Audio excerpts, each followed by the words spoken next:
All right, people. A number of you have already sent this to me.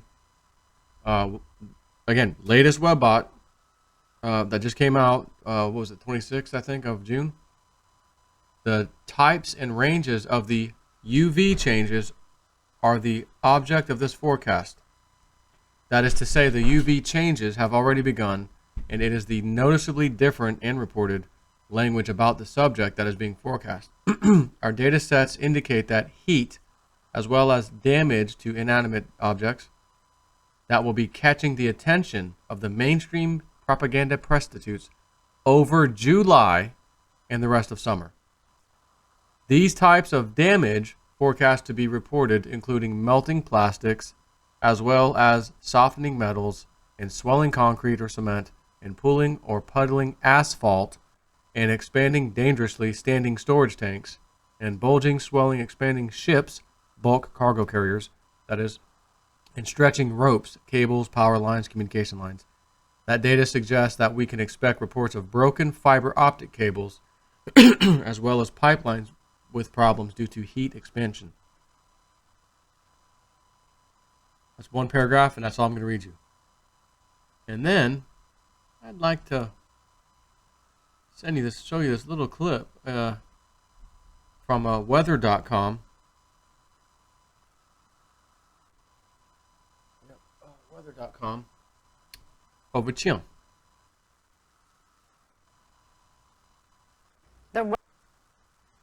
Whether you're a couple that multitasks or a family with kids I'll save you the headache. all your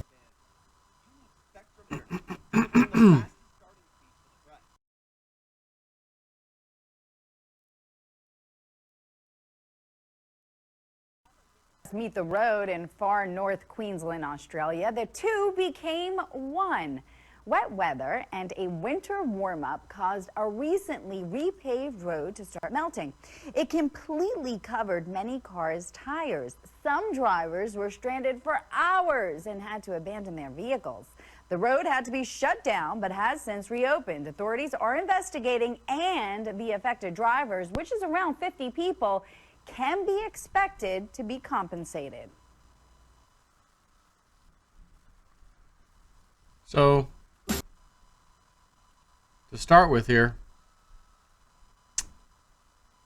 yeah, one little incident.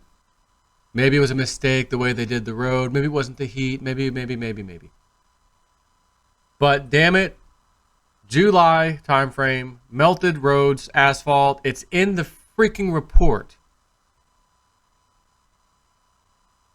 And that just happened. I can't remember the last time I've seen anything like that come out in the news. Any news, local or not. Now, I do remember, and I don't know how long ago this was. I'm trying to think. 2, 3, was it 4 years ago? I don't know. Webbot again, talking about melted stuff. And there were people, it was near, was it Yellowstone, I think? Maybe you guys can correct me. I think it was in that area, in one of the streets, road something, people standing there with boots melting, things like that were happening because the damn ground was getting so hot. And I want to say Webbot talked about that too in advance. So again, not that I want to see bad things happening, but man, is this Webbot report going to be like pretty damn accurate this go around? If so, forget all the woo-woo other, this kind of stuff. This is the crypto report. And I'm looking super forward to what's happening with cryptos, according to this report. And again, today's the 5th. You'll see this on the 6th tomorrow morning, Friday. And then Saturday, Sunday, Monday is the 9th. And Cliff High says 9th, maybe the 10th, late evening in the 10th at the latest, as he said. That joy language, right? Let's go. Since I'm here and that was so short, I almost feel bad leaving you hanging. 4 days in July. Again, I've already read this, so I just want to repeat. The new data that accumulates to the crypto space sets as model spaces move through the rest of the year is showing temporal echoes of emotional tone values from December of 2017 as being revisited and exceeded in July of 2018. Now, hold on, right? You're sitting there telling yourself, hold the phone, Snippy.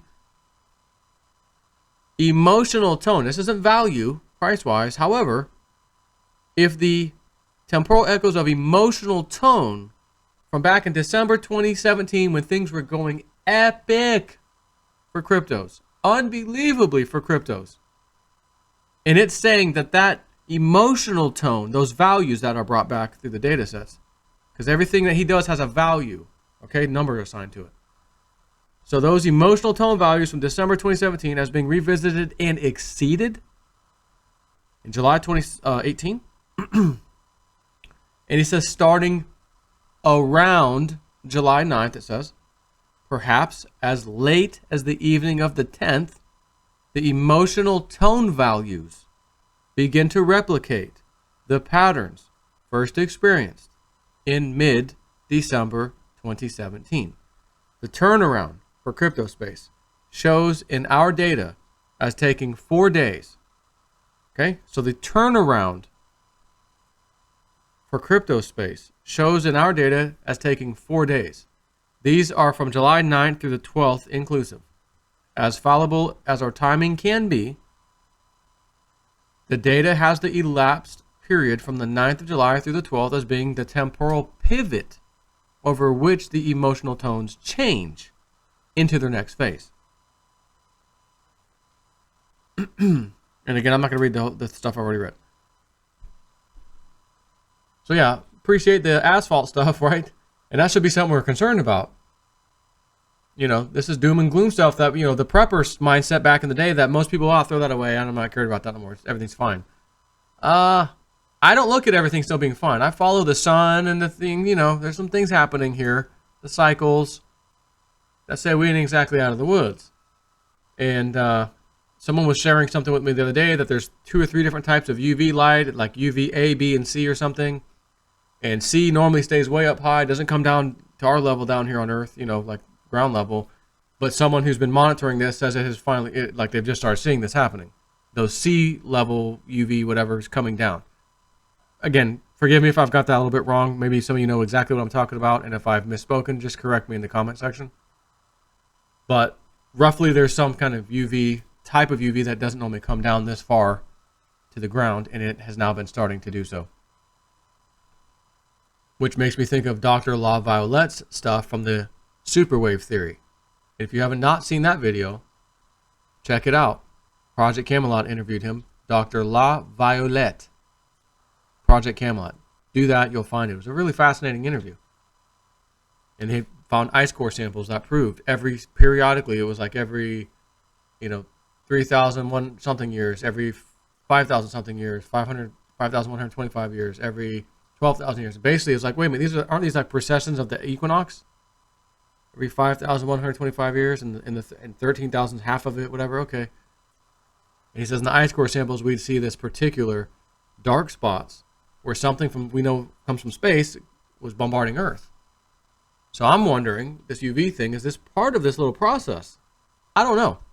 But it's in the Webbot report. Very interesting. And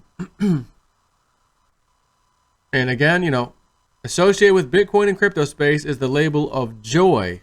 Joy to the world, to all the boys and girls. Joy to the rivers and the deep blue seas. Joy to you and me.